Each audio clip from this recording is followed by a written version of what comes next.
The jaws of death, terrifying, and nowhere more terrifying than in Australia, home to more deadly creatures than anywhere else on Earth.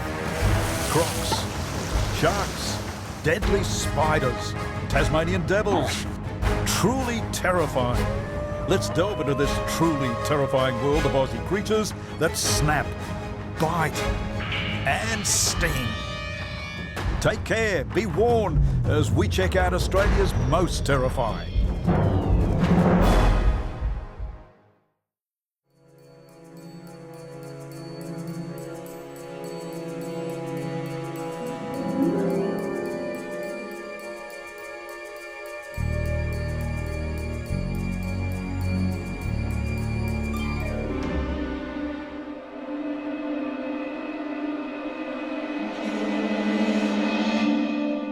That saltwater crocodiles are lethal is a given. Every year in Australia, there's something like 20 to 30 recorded crocodile attacks on human beings, and of those, there's something like 2 to 3 on average fatalities. They're a prehistoric wonder. Dan Rumsey can testify to that. Yeah, big teeth, they're conical shaped, so they're designed to perforate the skin and hold on. And when they hold on to you, that's when they start to shake you from side to side, which enables them to rip out the amount of food that they need, which is usually between 20 and 30 kilograms at one feeding. The giant croc in captivity here is Elvis. 400 kilograms of awesome aggression. Primarily saltwater crocodiles will predate at the water's edge, so I'm a little bit away from that, and also in the water, of course. And what they're looking for is a medium to large-sized mammal. Kangaroo that weighs 50 kilos, all the way to a water buffalo that weighs 1,000 kilos. I weigh 100 kilos, so I fit in the middle of that category somewhere. But you can see he's kind of stalking me at the moment. It's kind of eerie knowing that there's a 450 kilo crocodile at your back. In the wild, crocs, like Elvis, attack a wide range of animals, including humans. Unfortunately, each year people are killed by crocodiles, only a couple, but also people are attacked by crocodiles. But in saying that, the way that happens is when people, and we're meant to be the smarter of the two species, enter the crocodile's habitat, enter the water where crocodiles are found, or stand too close to the water's edge. So Elvis is anywhere between 50 and maybe 60 years of age, but in saying that, still quite young for a saltwater croc. Saltwater crocodiles can live till around 100, maybe 110, so we should be looking after Elvis for another at least 3 or 4 decades. Cousin to the giant salties are the freshwater crocs, inhabiting waterways right across northern Australia. Take care when you swim here, they can still bite. In the Kimberley, Norm Stanley and his boys will catch freshies from waterholes and relocate them to distant billabongs. Norman Stanley sporting the scars of a terrifying attack by a crocodile. The big croc leapt from the sea and latched onto his shoulder as he pulled in a fishing line. The water sort of broke, seen that shape coming up at you. I went down like that and it locked onto my shoulder. He's been very lucky when he's been hit by the croc. He's been knocked back into the boat. It's probably one of the things that saved his life. The aggressive croc menaced Norman and his 2 friends, ramming and circling their boat for half an hour till the trio risked wild seas and stormy weather to escape. And then the thing come up again on the side of the boat. It actually come over to the side of the boat, went down along the length of the boat and across the back. As it poked across the back, I started the motor and we hooked it and reversed. Cousin of the freshies of the giant saltwater crocs, far more deadly. In Darwin Harbour, Tommy Nicholls' job is to catch them and relocate them. He remembers well the day a giant croc latched onto his hand and bit part of it off. Had a different procedure of tying up, but we used to use a cord, and it was just one animal that decided to jump. He grabbed hold of the whole hand first, went through here, but fortunately let go, and then as he spun, he ripped up 2 fingers off, that's all. It wasn't the crocodile's fault, he didn't want to be there. It's one of those things that happen, that's all. One attack that almost cost her life was in far north Queensland. Alicia Sorahan and her family were camping when a giant croc attacked. I believe about 4 o'clock in the morning.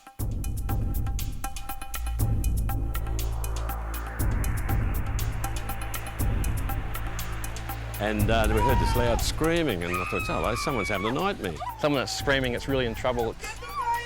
It's a noise you'll never forget. It was really loud, it's terrible. Yeah, and I looked over at the granddaughter who was sleeping with us, and she was sound asleep and the screaming kept going, so we realised it was outside here somewhere. No? So I grabbed a torch, I unzipped the tent and we started going out of the tent. And that, well, I started going this way. I thought Alicia was behind me, but she'd gone that way. And as I come around this corner, because I had to go around the fireplace and all the timber work, next thing I shone the torch onto this croc. I couldn't believe the size of it. Then I thought the only thing I'm going to stop it with is with the axe. So I actually came back here. The axe was in the wood heap. Well, in the meantime, I'd sort of rushed around here and I spoke to Diane. I said, you know, where's the baby? And she said, the baby's all right, but it's Croc got Andrew. Grabbed the gun and run out of the tent, run past Mum and Dad's tent. Just the screaming over the other side of the tent, Andrew's tent. And all I could think was just jumping on it to try and pull it off Andrew. Well, I had my arm sort of over him and was trying to hang on to pull him off Andrew as he sort of threw back his head. And that's when he hit me on the face and broke my nose and that. And then when I fell over, that's when he grabbed my arm. And I couldn't move. He had hold of me then and that was it. Bloke could hardly see anything, you know. I just sort of come over and jumped onto his back as well. I kneeled across the back of him with the gun and fired a couple of shots into him. By the time I got back down to where the croc is, you'd swear you could see the bullets going into it. It looked like everything was going in slow motion. Eventually he released me and I got up and my arm was just hanging there. I looked up and Mum was sort of running around and Dad came up and grabbed her and take her away. I spotted her because it looked like it was about a 3-inch hole in her arm. My arm was just hanging down. It was only hanging by a little bit of skin here and a few veins there or something or other. It was just down here. I thought it was gone. It was just hanging there, you know, walking around. Look, my arm's gone, you know. Got up and fired 2 more shots into him and he sort of just, that was it. You know, he just died then. No one would answer the CB radios or anything, and I thought the best way was to try and take her out. You know, it was a 5-hour drive out of there. Well, it was strange. I didn't really feel anything. It just was numb. Put a pillow underneath her arm, another cushion on top, and the daughter sat in the back with 2 grandkids, and that's the way we drove out. We checked to see whether Andrew was all right. First they said he was just bleeding. We didn't realise at the time that he had a broken leg and a broken arm. I'm 54 kilos and he's 300 kilos, so it was a big crocodile. It was 4.2 metres, yes, it was a big croc, yeah, but I mean, somebody had to help Andrew and I was there first, so that was my decision. I jumped on him to help him. I think she's braver than what I am because my first reaction was to get an axe. Back in the Northern Territory, researchers captured giant salties to find out more about this deadly creature.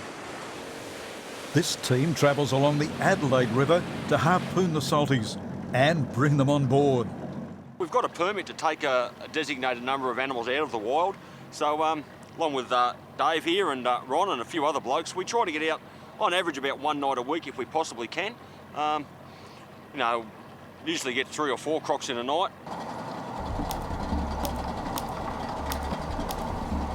When we get within range, we have a fella up on the bow with a harpoon, and we aim to harpoon the animal just in the back of the neck, just behind the head. A lot of subcutaneous fat there, so it doesn't do any real harm to the animal. And once we've got the harpoon in him connected to a line, it's just like playing a big barramundi.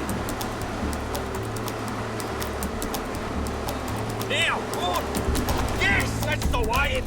Got him? Yep.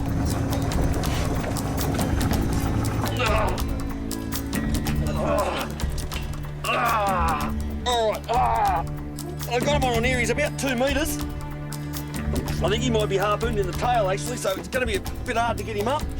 You got a rope ready there, Dave? All right, we'll get him up. We'll get his head out. Get a top jaw rope on him. Secure his jaws so that he can't bite anyone. Then we'll drag him into the boat. Whoa! Settle down, mate. I'll tell you what, I wouldn't like to fall in here with this guy at the moment. He's got a nice set of jaws on him. Some lovely teeth there. I reckon he'd just about take my hand off if I slipped. I think he's about probably 2 metres long. A crocodile like this really needs 2 men to hold him. One person jumps on him is just not enough. So the more hands you've got on deck, the safer everyone is.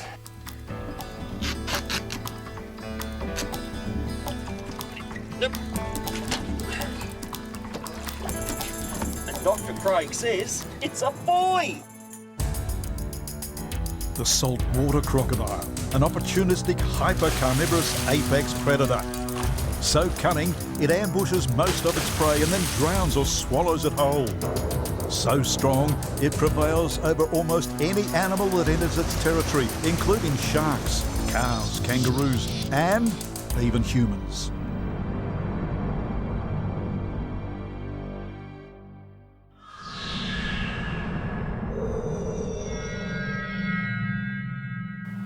There is nothing more painful than the sting of a stingray. Now, I can testify to that. I've stood on a stingray about this big. The pain was truly excruciating.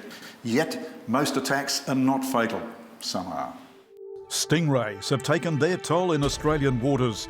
Wildlife presenter Steve Irwin was the most prominent fatality when the stinger of a bull ray penetrated his heart. Obviously, any large penetrating object, into your body cavity is going to cause you issues, whether it's from a stingray or, just a big piece of metal. So he was very unlucky, one of only a handful of confirmed fatalities from a stingray, that the animal that barbed him, did manage to get him sort of almost directly into the heart. Rob Townsend is the assistant curator at Sydney's Sea Life Aquarium. So the barb naturally on the tail will just sit flat, so it just sits flat along the tail, and then when the animal wants to actually use the barb, the tail folds away and the whole thing comes back, so that this barb is very prominent, and then the big musculature on the tail of the stingray is then used to kind of thrust the barb, usually above, sometimes it can be to the side of the animal, but into that creature that is trying to do them harm or that they feel threatened by. Rays are all quite closely related to the sharks. They're called elasmobranchs, so rather than having a bony skeleton, they've got cartilage. This is an estuary ray, so they're really common in the estuaries where the river meets the sea, so in shallow waters, mud flats and things. They've got that big long whip-like tail. Halfway along that tail, they've got their stinging barb, and that's what they use to defend themselves. That size ray, that's the size of the barb that it would have. Pretty tough material, lots of barbs on it. These things go in well, and then when they come out, it's when they do a lot of the damage. The barb goes into the tissue and sends out a venom, which is extremely painful. So that initially the symptoms are due to the venom or the toxin in the stingray spine. For the first day or so, that's your problem, it's the venom.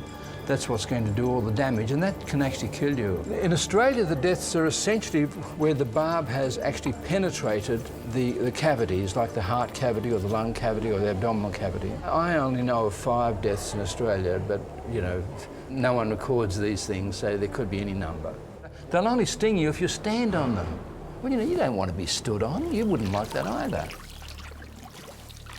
One man that has suffered from standing on a stingray is John Pearce.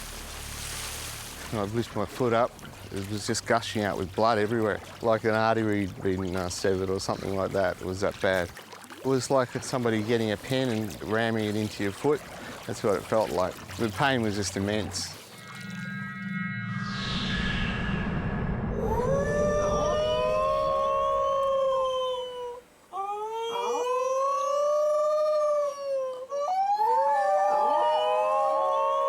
Dingoes, Australia's apex predator. Now, this one's been raised in captivity and therefore largely peaceful, but in the wild, they're Australia's largest terrestrial killer. Their lean bodies here are built for speed and stamina. In captivity, dingoes remain tame if reared from birth. This is Adina, one of our beautiful female dingoes. See how responsive she is to the food that I'm feeding her right now. But they're not like a domesticated dog in terms you can't really rid those basic native wild instincts. So the hardest thing with dingoes is trying to keep them contained because they're incredibly adept at climbing. So trying to keep them within a fence can be quite difficult. But you can see right now in this kind of interaction, she's fairly habituated by people, which means I can sit here quite comfortably and have this really positive interaction with Adina. In their wild natural habitat, dingoes will attack in a pack. And what they're going for is medium-sized mammals, anything as big as a kangaroo. So they'll tire that animal out. They'll actually run, and obviously they've got a pretty strong bite force as well. And then what they're going for is that killer bite around the neck, obviously. That's the quickest way to take down most species, and you'll see that in a lot of predatory mammalian species anyway. So they'll take down anything as large as a kangaroo, and that's why they're so important to the ecosystem, because they can take down kangaroos. They can keep those numbers down, which then helps Australia's vegetation. Dingoes have attacked and killed humans, the most famous attack being on baby Azaria Chamberlain at Uluru. Since that fatal attack, Lindsay Horton has been rearing 2 dingoes near the iconic Red Rock. Very, very few times that you'll actually see them There's an old adage that they'll see you, you won't see them. There are a lot of feral animals out here, feral mice and rabbits, etc. And they also do scavenge, and they'll come around the resort at night time, scavenging through the bins, take carrion if there's any roadkill. They actually have a longer set of canines than domestic dogs, so when they're hunting, they can grab hold of that animal, get a good grip on it, and easily able to tear strips of flesh off the carcass of the animal that they've pulled down.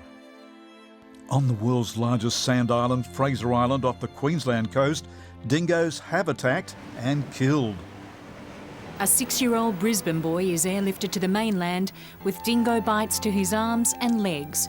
He'd gone to help his 9-year-old brother, who was stalked, then savagely mauled by dingoes as he walked along a track near the Waddy Point camping ground. His father and younger brother raced to the scene, but he was already dead. The dingoes didn't give up, attacking his brother as he tried to run back to camp. Researcher Nick Baker has been studying dingo behaviour on Fraser Island. This is typical of what we'll see. Here you've got a fish hole where someone's buried some fish, and the dogs have come along and they've smelt that through the sand. So they've got together and they've dug that up and they've eaten all of the fish frames that are inside. You can see that there are pieces of fish around. They've chewed those all up and there's not a lot left in the hole. And that's one of the sources of food people leave for these animals. Nick's role has been to track and observe these wild dingoes. Nick, here's one right now, a little pup just emerging from the bush right now. Now, how old would this be? Only about 2 months old, just starting to get independent, trying to learn what they should and shouldn't be doing. So this is really a critical time for these animals. We're watching a wild dog here now, and yet he doesn't appear afraid of us. That's exactly right. These animals see 500,000 people a year, so this little guy has not yet learned that it should stay away from people. Now, feeding's banned completely now, Nick, isn't it? That's right. One of the worst things that people could do is to try and feed these animals. By doing that, you're just further taking away any fear that they may have had. It's our responsibility to try and keep this population as wild as possible. OK, now he's definitely interested in us, skirting us now, and he's going to avoid us. I thought he was going to come right up to us there for a second. Yeah, well, that's what we'd hope that they wouldn't do. You'd hope that they will learn to stay away from people. Sage advice indeed, but dingoes have been known to go into tourist accommodation. The holidaying Cork family came close to an attack. George started to scream and shout out hysterically, "Dingo, dingo!" So we ran out of the bathroom. Coming out of the bathroom and expecting to see the dingo out at the back, like walking along the road. I certainly didn't imagine it was in the bedroom, so when he came around the corner and saw it there in the bedroom. Dingo was close as I am to Georgia, looking from child to baby, and George was obviously hysterical by that point. And so David sort of ran at the dingo and sort of clapped his hands. Instinct was just to shoo it away and trying to get it out of the room. But it stood at the ground very briefly, 5 seconds or something like that, before it backed off. There's a good chance that the dingo would have gone for either Georgia or for Scarlett. I'm relieved now that it's over and nothing happened, and as we said, the consequences could have been a lot worse, so we're glad nothing happened, and we look forward to going back at some point. While many dingoes have been culled on Fraser Island, others continue to thrive and predate. This giant turtle has fallen victim to dingoes on the southern end of the island. As it came to shore, the dingoes attacked from the rear, eating it alive. These two dingoes are oscillating. One will come in and feast, the other will go off and rest. Now, you've got to be careful here. These dingoes are a little bit skittish when we approach them. Likewise, one dingo backed round me, so I'm watching my back. You've got to take care. They're dangerous animals. They've killed on this island before, and the rangers have culled them. Yeah, there has been attacks, particularly on Fraser Island, and that's obviously where those dingoes are quite familiar with people. They associate people with food, and that's similar to how a lace monitor, a goanna, will associate people with food around a national park. So if they start to associate people with food, obviously that can create a bit of negative interaction, particularly if you've got small children. That would be probably the most important example. And if you do see a dingo, never feed them. You don't need to interact with them at all, just admire them from a distance. It's not a surprise to think that dingoes would predate on turtles. They're opportunistic carnivores, so if they come across a turtle that might be injured, of course that's plenty of valuable resource for them, a lot of food. So it's not surprising at all to think they would take down a turtle. Whilst the turtle is protected by its shell to some degree, dingoes are very intelligent. They'll find their way to make them maximise the amount of meat they could get, even from something like a turtle. The dingoes of Fraser Island, terrifying predators. stroll along a beach in Australia's tropical north and you may spot a beautiful shell coloured like this. It's the coneshell, a great collector's item. Only problem is it has a deadly proboscis. That proboscis is fired from the snails that make the coneshell their home. When people think of snails, they think of their garden snails that go around eating leaves. Or they think about aquarium snails that go around eating the algae on the glass of the aquarium. But these guys are very different. They're actually carnivorous snails. So what they do is they actually go around hunting for their food. But what these guys do, which is really cool, is if a prey item comes close to it, it will extend out its proboscis and then shoot out a little barb that basically is a modified tooth. It's packed full of venom that goes into the animal that it's wanting to eat. Shani Connell says the cone snails have enough deadly venom to kill 700 people. So, you know, you could pick up something like this and it could just shoot something, you know, into you, and that can actually be deadly. Cone snails are marine molluscs that live mainly in tropical waters, and they're found throughout the world. We have 80 species here in the Australian waters out of 300 worldwide, and about 8 of them are considered to be dangerous. And they use venom to catch their prey, but there are some that'll kill you. They've been known to eat something the same length as they are. So they have quite a distendable stomach. If you had a 10-centimetre cone shell, it could probably take down a 10-centimetre fish. The cone snails have evolved hundreds of different peptides that they use to catch their prey. They have chemoreceptors where they can detect chemicals in the water, found on the end of what's called the siphon. And these cone snails have evolved it into a harpoon with a little barb, and it's hollow. And they can actually take that at the end of this proboscis and just actually take it and inject or harpoon it into a person and squirt in a very small volume of venom. Occasionally, some of those will hit targets that are essential for our survival. If the animal's disturbed, that's when it's going to use that harpoon to protect itself. Many cone shells actually have the harpoon long enough that can reach all areas of their shells. You should never try to pick up a cone shell because it can be very dangerous. A lot of people that might collect them for scientific purposes have to wear quite thick, non-porous gloves to prevent those stings from being able to get their skin. There's only usually a few cases each year of death. It's just the Conestratus that really is the major killer.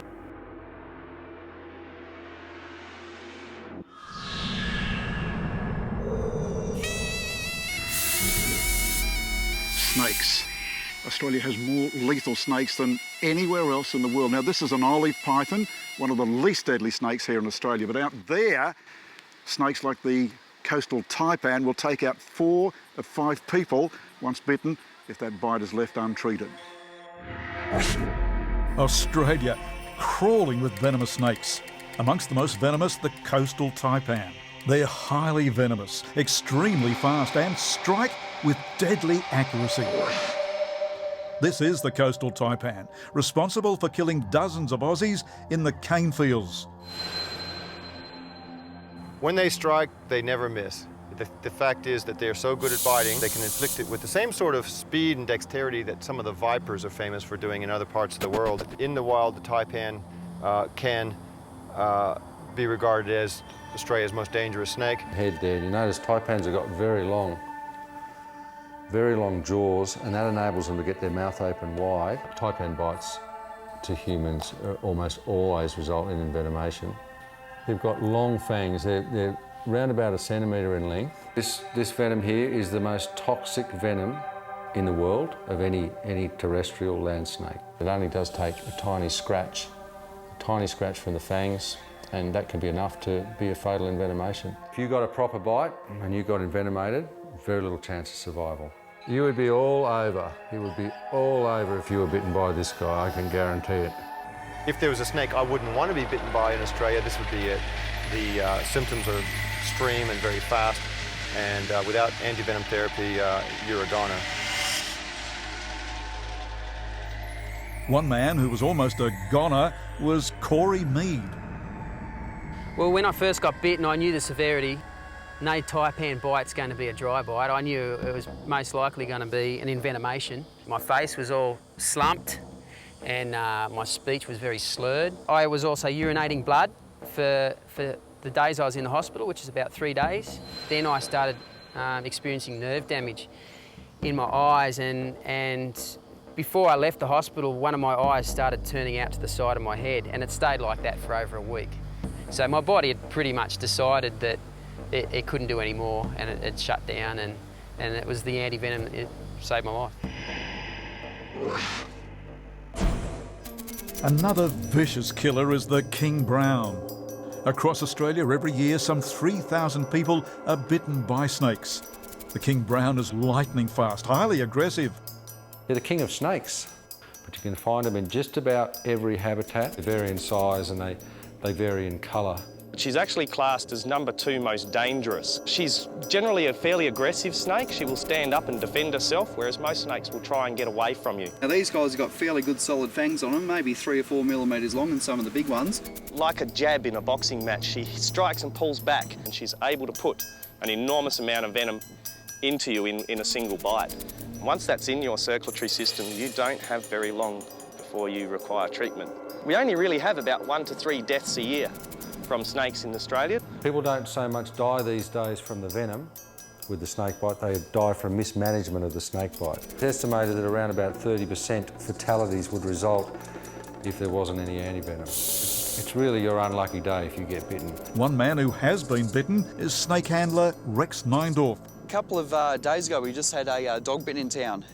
And the worst thing about dogs is they get their nose right up close to them, just like I've done here. The snake will get a bit of a fright and have a bit of a nip on the nose. And of course, because it's so close to the brain, they can die very quickly. I do this because I'm used to handling a snake, but any person outside, you just wouldn't do it because you're going to flinch. And as soon as you flinch, they'll strike at you. But Rex does flinch. The culprit, a fly on his nose. That's the cue for the king brown to strike.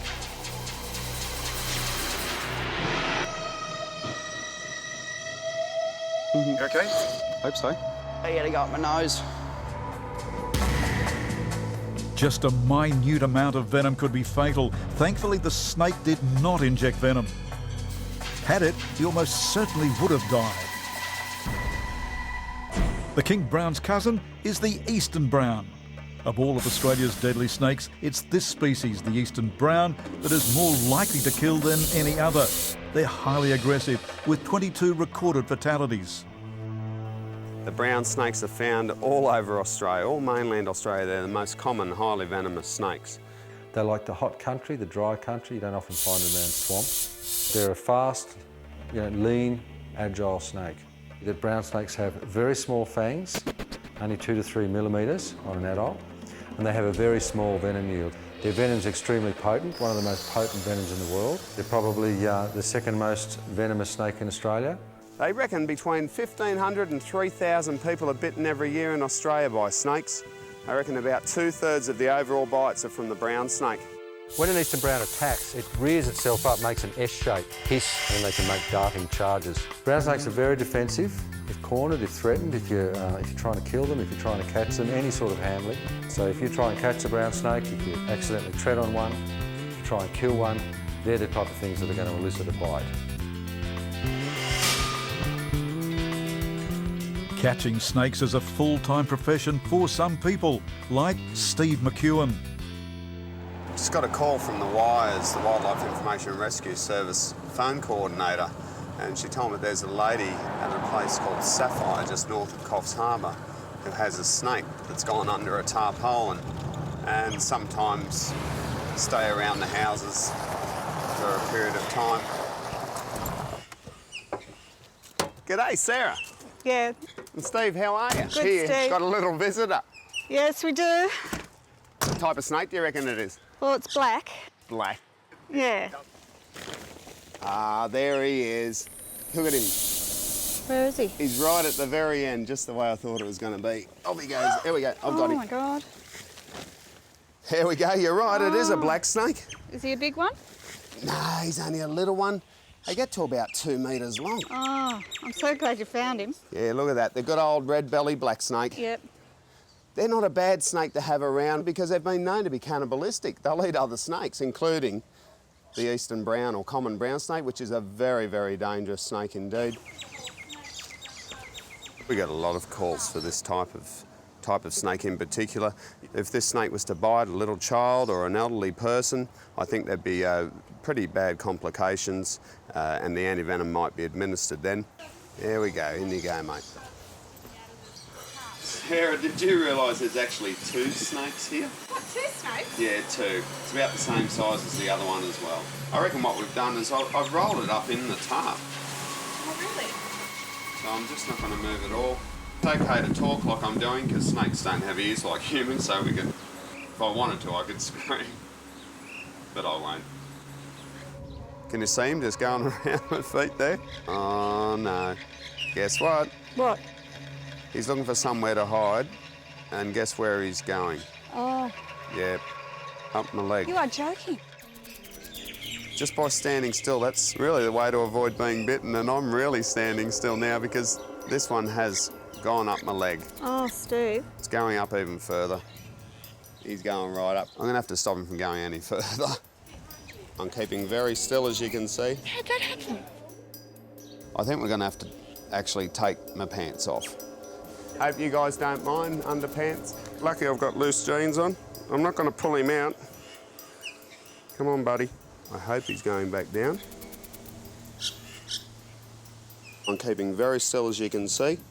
And that's what to do if you ever do see any snake, is to keep extremely still. You won't see me move a little bit. Could I have some help, please? I just want you to brace me as I sit down. I want to try and keep my leg as straight as I can. Yeah, he's just gone up there. Okay, that's the way. Just help me down so we keep that leg nice and straight. Oh, that's the way. That's it, fella. Just stay there. I can see you. Okay. Could you take my boot off, please? You ready? Yeah, just really slow. Yep, that's the way. That's it. Don't jiggle him around too much, darling. Okay, make sure that his head isn't down that ender, and just take those pants gently off. Can't see his head? No, no, his head's up this end, it's okay. Just pull them down very gently. Very, very gently, darling. I can hear him hissing away. I don't blame him, I wouldn't be happy in my leg either. You just pull that off very, very gently. Get on, mate. You see? Yep. Is he all right? Yep, he's fine. Keep those pants coming. We're going really, really well. That's it. You're all right, just keep going, doll. I'll keep my legs still. No, that just needs to come down. Okay, pull a little bit quicker, quick, because I can't keep my leg up. That's the girl. Okay, you put that end down, down, down. Yep. Thank you. Well done. Here he comes, here he comes. Okay, we'll let him go for a little ride. Okay, here he comes here. There we go. Well done. How you feeling after Just that? goes to show we keep very still. Not only when you see a snake, but when you got a snake in your pants. Yeah, check the pulse. It's up a little bit, but it's all part of the job. Get a little bit of entertainment too, when you.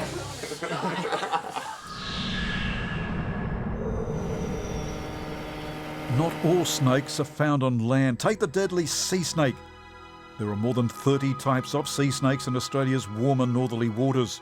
All of them, like this olive sea snake, are both venomous and highly dangerous. Sea snakes are found virtually in all Australian waters, but primarily in the subtropical and tropical regions. They can grow up to around about 2 metres. On average, they're about a metre, metre and a half. They can hold their breath for up to an hour on most occasions.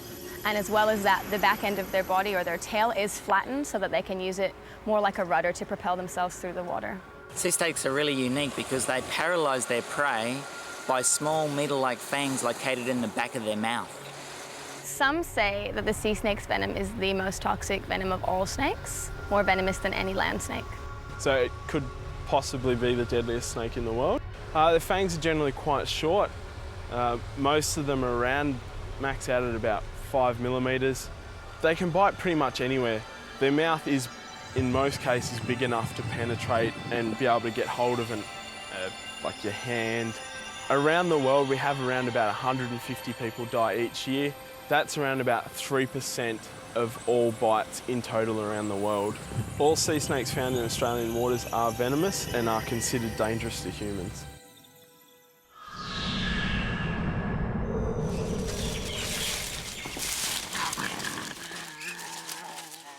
Tassie Devils. These joeys are just 9 months old, another 3 or 4 months before they reach their adult size. And when they do reach that adult size, their jaws will take on a phenomenal strength. Their bite is just about the most powerful bite for their size of any animal in the world. Tassie devils are tenacious scavengers with an awesome bite. In terms of interactions with people, they're quite skittish animals. So if you ever encounter Tassie devils in the wild, they'll run away from you immediately. Some of the Tassie devils we work with though, because they're used to being around people, they tend to arc up a little bit more, and you definitely don't want to be bitten by a Tassie. The teeth are sharp, but it's obviously the power in that bite force in particular. So when you're working with Tassie devils, always be on your toes. If you've ever had to tail a Tassie devil, it's one of the most exciting things you'll ever do, because you do not want to be bitten. Yeah, they're full of fire, and they're not as bad as what Looney Tunes made them out to be, and of course their famous Tassie devil character. But they are quite fiery, and the way they interact with each other as well is really interesting, because they actually are so vocal, the way they communicate, but a lot of it's more bluff than anything. Tassie devils normally run away from humans, but take care if you're a chicken. Farmer John Sinclair has had his hen house raided many times. Well, we've lost a few chooks in the last 5 years. Devils have eaten 2 pullets that I know of. Yep, come on. You'll get a hole in the fence straight in. Chicken wire is not a problem to them at all. I used to leave the door open. I'd forget to lock it at night, and then the devil would get in at the bottom and make a noise, and the young pullets that didn't know what he was up to would jump down, and of course he'd eat them. And I'd get a clump of feathers there and a clump of feathers there, and that was the end of my pullets. The devils tend to eat just what they kill. They only kill when they're hungry. Well, this is their environment. It's up to us to make the environment for domestic stuff safe so that the devils don't get them. Parks and Wildlife have designed this distance so that the chooks jump onto there and jump to the top, and then they're in. So they can get in and out at any time they want to, and I don't have to remember to lock them up at sunset. Tasmania is now the only place they live and hunt in the wild. Jeff King lives on Tasmania's rugged north-west coast and says he never sees devils during the day. But come night time, they're on the attack. You know, devils are snuffling around all over the landscape. They can go up to 16 kilometres in a night looking for food, and they tend to check places that there's been food before. I do all-night sessions, and so we've got a bit of an idea that in this 20 square kilometre area, there's about 54 Tasmanian devils. They'll hunt for about 8 hours a night, and they can just get onto the trail of a wallaby and just keep pursuing it until it tires out, and then they use their powerful jaws to be able to crush it. You know, they don't just sort of strip the meat off a carcass, they eat bone as well, and they're enormously powerful jaws. They've got an amazing jaw strength. Like a 10-kilogram devil can have the jaw strength of a 40-kilogram dog. They're very strategic. They're an animal that will always retreat and review. And if they don't understand something that's going on, if they hear a noise they don't understand or a smell, they'll back off, and they can spend 30 minutes trying to assess things. Andrew Kelly is one man who bears many scars from feisty devils. You'll rarely see a devil over the age of 3 that doesn't have some scarring on their face, the ears. You can see his ears split there where he had his ear bitten. And the male down the back here, where they get described as mangy looking, that's actually scar tissue from fighting over the years, and to avoid direct confrontation, they'll cop a bite on their back. So yes, they don't seem to ever be over the age of 3 without scarring. When they do bite you, they'll let go fairly quickly. That's just from holding marrower, and those back claws just rake back. So I've got permanent scars here. They are solitary, so they show aggression towards each other, but they'd prefer to avoid confrontation. This situation is the only time of the year where the male gets to subordinate the female. Andrew has been breeding devils for many years. All right, I'm not see that, by grabbing his neck, it's like he's in a fight with another male. No, I don't want you, I don't want your neck. It's all right, settle down. Good boy. Look, he's a little bit excited, he's dribbling. They're naturally aggressive, but they're very timid.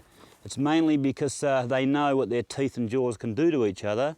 So they have to swear and yell as loud as they can as part of the way of keeping from direct confrontation. This fellow here's name's Marrower, and you can see here on his cheek and his eyes a little bit swollen. He only last week was put into a situation for a bit of male-male competition to see which of the males was going to be the dominant, and he actually did come off second best. Tassie Devils are at their most aggressive during the mating season.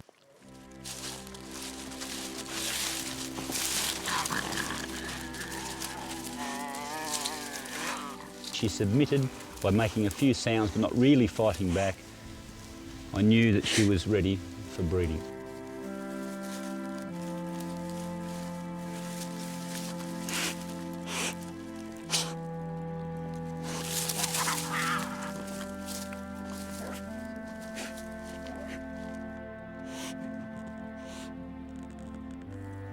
We've got Mara, a male devil, a mature male, an experienced male. He's now with a female who's completely maestrous. We wouldn't normally see a female lying flat like that, completely submissive, with a male right beside her, and he's mate guarding her. So he's not going to let anyone near her now. So she's submissive to him. He's about to start mating as soon as we get out of the way. See how I'm luring him over here like this? Normally the female will be up and run. Because she's just staying completely still, that means she's accepted him.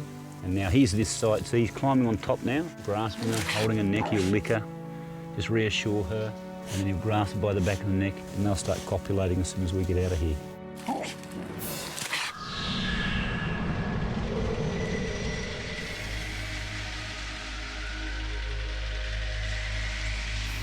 Around the world there are some 15,000 different species of ants. Here in Australia, 1,300 species.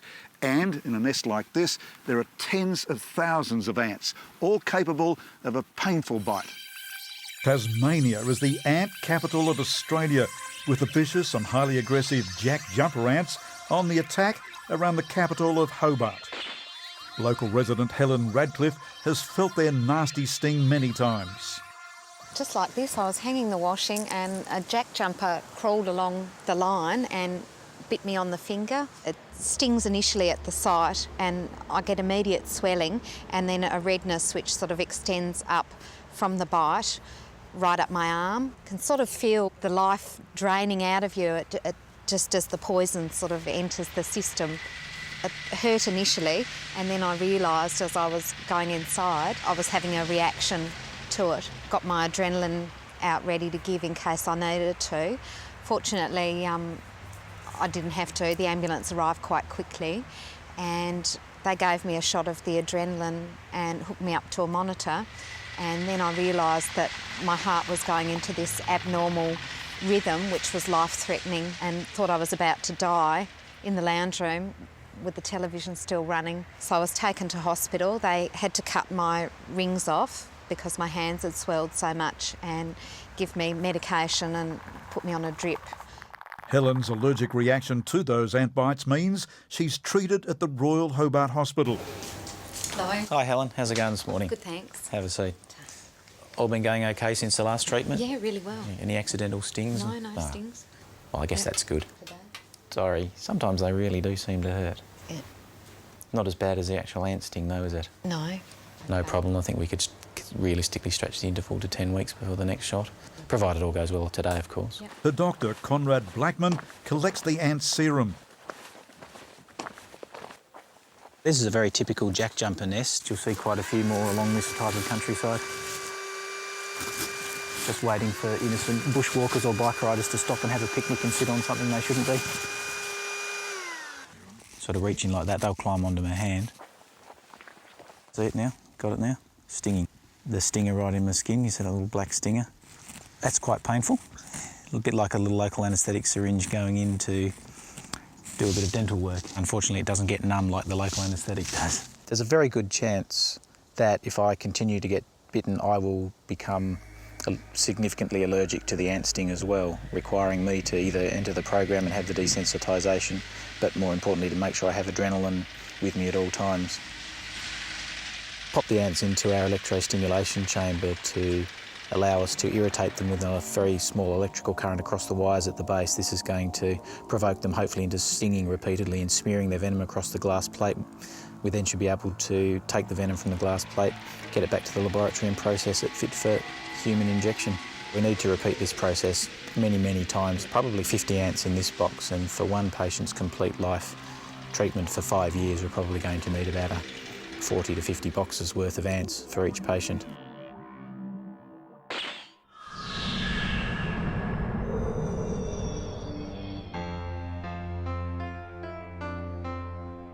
The beautiful but deadly cassowary.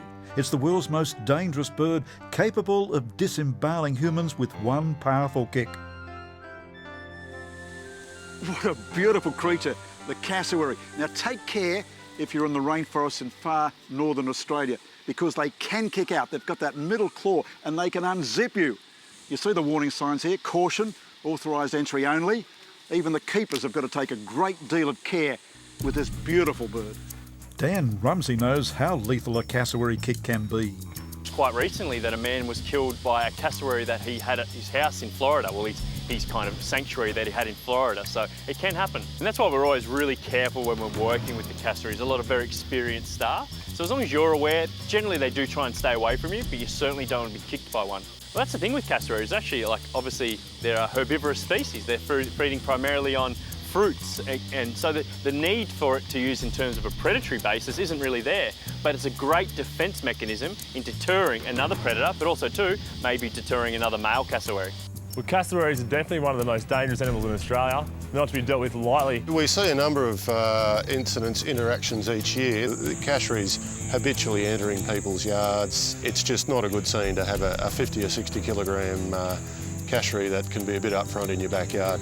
Cassowaries are very, very strong for their size, very quick and very agile. The bird is actually designed to be able to fight with his feet, walk great distances with his feet. You see it's three-sided, it's very sharp at the top, and when you've got 50 to 60 kilos of bird behind that, raking, it basically can unzip you because your heart, your lungs, your kidneys are all around in that area. The problem with cassowaries is they can kick sideways, backwards, forwards. That noise, that's a defensive noise. Normally that'll be followed by a kick. He will charge, basically. If he feels his chicks are at threat, he will charge and he actually will come at you. There has only been 2 recorded deaths of people with cassowaries being kicked by cassowaries. I can certainly say that I'd much rather deal with a crocodile than have to manually capture a cassowary.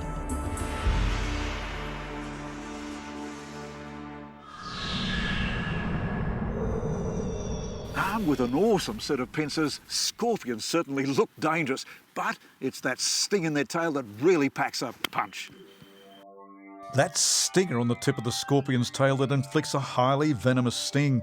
They use their pincers to restrain and kill prey. You can find scorpions almost in every single habitat, in the cold, in the wet, in the dry, in the heat.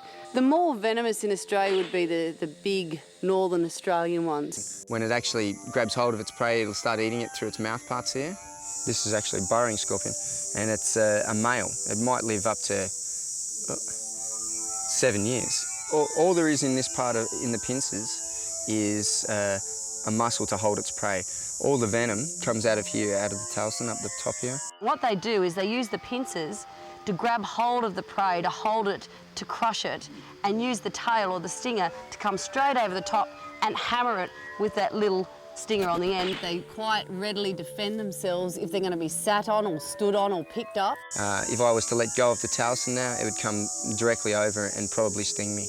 Squeezing those muscles around the venom gland and that little pointy stinger going into the prey or to some unsuspecting victim. The worst result from a scorpion sting would be death. If somebody went into anaphylactic shock, people can definitely die from that. There have been, as far as I can ascertain, 2 scorpion deaths in Australia, both children. It's quite painful to be stung by a scorpion. So if pain persists, you definitely need to seek medical advice. When next we experience Australia's most terrifying creatures, sharks. Survivors relive their horrific experiences. Spiders, nasty critters. Blue-ringed octopus. Kangaroos, you thought they were ever so cute. Plus deadly jellyfish and killer bees. All ahead as we experience Australia's most terrifying creatures.